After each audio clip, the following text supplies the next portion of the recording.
You're on to something there, I'm on to Kelsey. something. I have a job to do tomorrow before work. All right, what we're talking about here in terms of the weather picture here, if you're going to go out, see the cherry blossoms anywhere. We have some right down at Fort McHenry. It looks like some beautiful weather to enjoy if you don't want to go to D.C. Plenty around here to enjoy. And let's take a look at the weather headlines here on this Saturday evening and show you what we're watching here in the weather department. We are looking at a St. Patrick's Day beauty. That, of course, coming on a Sunday here. So if you are going to be out and about here tomorrow, I think sunshine mixed with clouds, a blustery day, but a beautiful day to be outside no matter what you're planning on doing.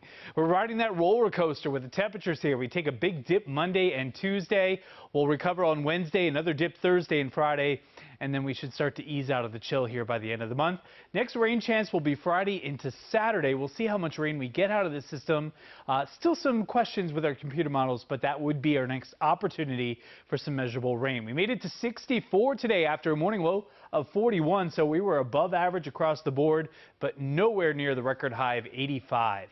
All right, pollen report. It is brutal outside. The tree pollen, we have maple, we have cedar out there. So just take your medicine. I don't see any improvement in the pollen here until we get some rain, and that next rain chance is probably Thursday or Friday. Looking at satellite and radar, you would think that this would provide us with some rain, but the problem is the air is so dry and a lot of the energy from this storm system will track to our north. So whatever is on the southern flank of this probably fizzles on out here, but this is a cold front. So despite the rain falling apart, the cold air will not fall apart, and we'll start to feel that as early as tomorrow night and into the day on Monday.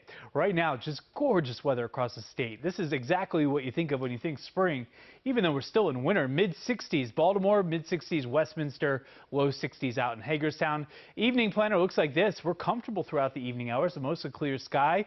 Plenty of stars out there, mid-50s here for your evening and upper 40s for your overnight low. St. Patrick's Day. So if you're going out and about here tomorrow, one of those days where you probably start with a couple of layers on and then you shed a few layers throughout the course of the day. Mid-60s, but look at that. It's a gusty breeze here. So if you're on the shady side of the street, definitely a chilly feel to the day, but overall, really pleasant. 61 in Parkton, 60 Rising Sun, 67 Inner Harbor, 64 in Columbia.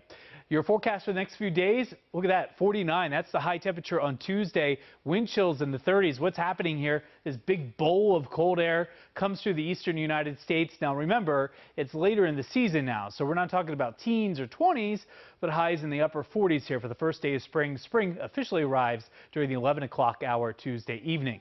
60 on Wednesday, another chilly day on Thursday. Watching the storm system Thursday into Friday. That may bring us our next chance of rain and flush that pollen out of the air. We'll be right back.